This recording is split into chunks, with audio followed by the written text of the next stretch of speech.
Assalamualaikum warahmatullahi wabarakatuh. Selamat sore ayah bunda semua. Semoga berbahagia selalu bersama dengan keluarga tercinta.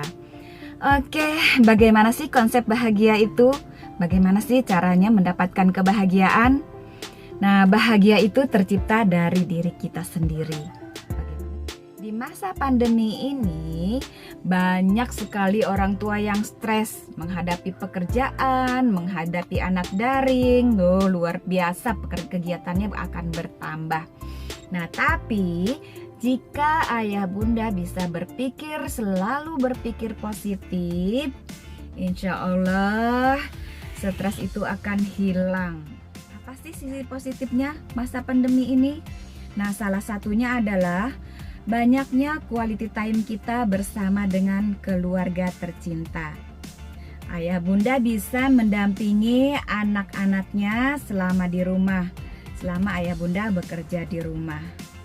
Nah, selama ini tugas untuk mengajarkan anak-anak itu kan diserahkan ke sekolah.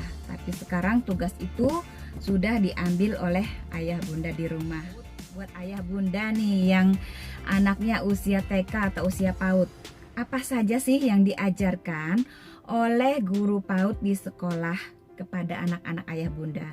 Nah, sedikit informasi dari saya ya, bahwa ada 6 aspek perkembangan yang diajarkan untuk anak-anak PAUD.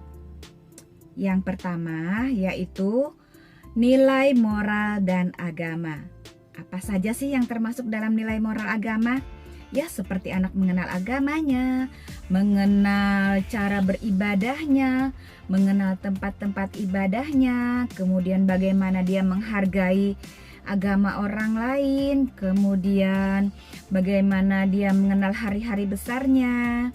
Yang jelas itu berkaitan dengan agamanya. Kemudian juga berkaitan dengan sikap jujur si anak. Kemudian yang kedua adalah berkaitan dengan fisik motorik. Nah, fisik motoriknya dua, ada motorik kasar dan motorik halus. Kalau motorik kasar itu contohnya seperti berolahraga, agar tubuh anak bisa luas dalam bergerak.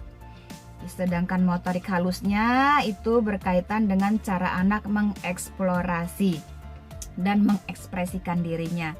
Seperti bagaimana cara anak memegang pensil, bagaimana cara anak memegang gunting. Nah, itu fisik motorik. Kemudian ada juga dengan kesehatan fisiknya, seperti tumbuh kembangnya, tinggi badannya sesuai tidak dengan berat badannya, sesuai tidak dengan lingkar kepalanya. Nah, itu selalu diukur oleh guru-guru PAUD. Jadi ayah bunda juga bisa melakukannya di rumah. Oke, yang kedua. Sekarang yang ketiga, yaitu berhubungan dengan kognitif.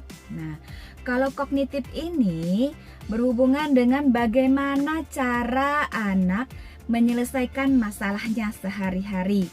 Misalnya dia mendapatkan tugas yang sulit, bagaimana cara dia menyelesaikannya.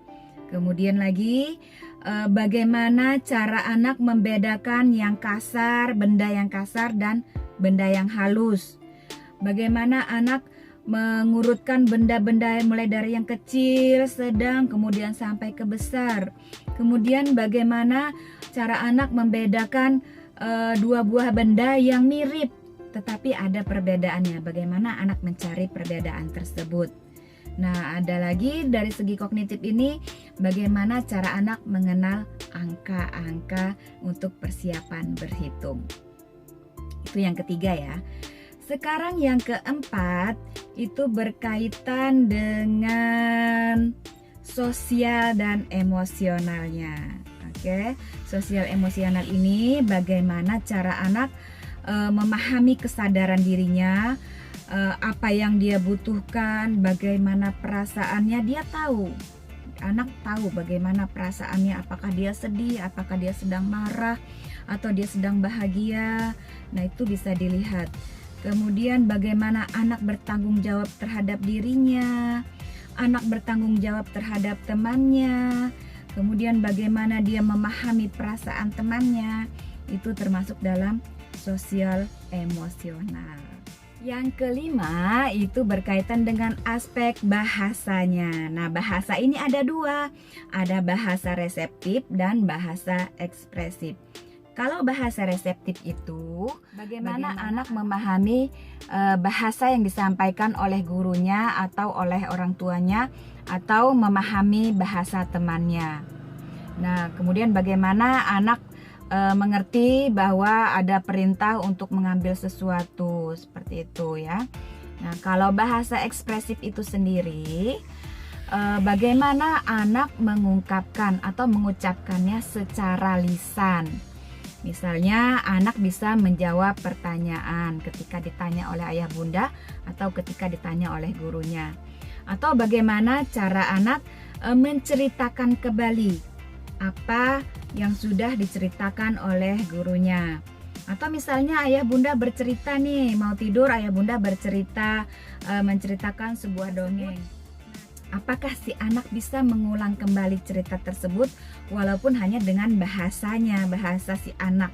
Nah, tapi dia bisa mengungkapkan kembali apa yang diceritakan oleh orang tuanya atau gurunya.